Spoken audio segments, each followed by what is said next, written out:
ඔන්න අද අපි හදන්න යන්නේ මල්ගොව ඩෙවල් එකක්.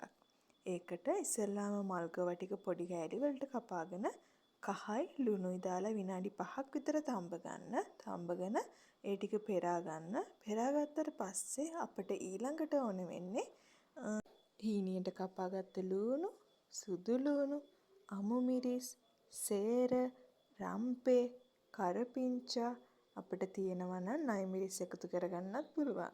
ඒ ටික ඔක්කොම කපාගෙන ඊට පස්සේ පැත්තකින් තියාගන්න.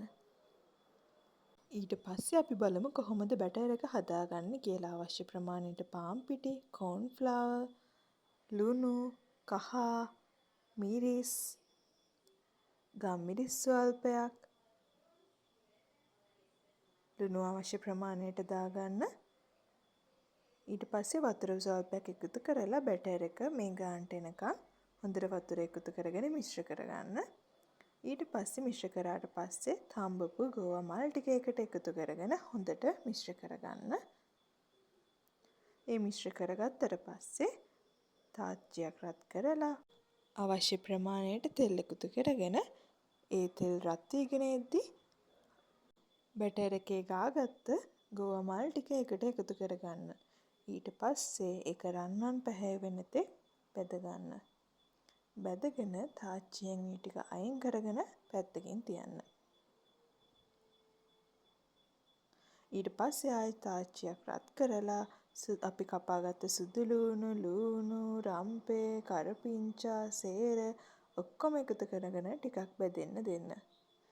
මිශ්‍ර කරගත්ත ඔක්කොම ටිකක් බැදුනට පස්සේ අපිට පුළුවන් ඊට පස්සේ අපිට අවශ්‍ය ද්‍රව්‍ය එකතු කරගන්න.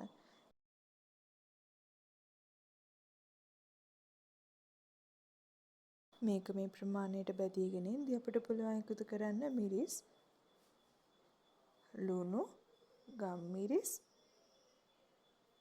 අවශ්‍ය ප්‍රමාණයට එකතු කරගන්න. ඊට පස්සේ අපි අඬු කෝප්පයක පමණ වතුර ප්‍රමාණයක් එකතු කරගන්නවා. එකතු කරගෙන හොඳට මිශ්‍ර කරන්න. මිශ්‍ර කරගත්තට පස්සේ අපිට තියෙනවා නම් සෝයා සෝස් ටික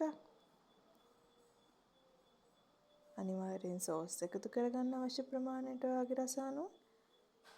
ඊට පස්සේ ඒ ටික මිශ්‍ර කරගෙන අපිට පුළුවන් බැදගත්ත මල්ගෝවා ටික එකතු කරලා හොඳට මිශ්‍ර කරගන්න. ඊට පස්සේ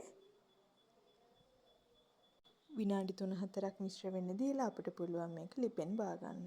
ඉතින් මේ විදිහට තමයි මල්ගෝවා ඩෙවල් එකක් හදාගන්නේ.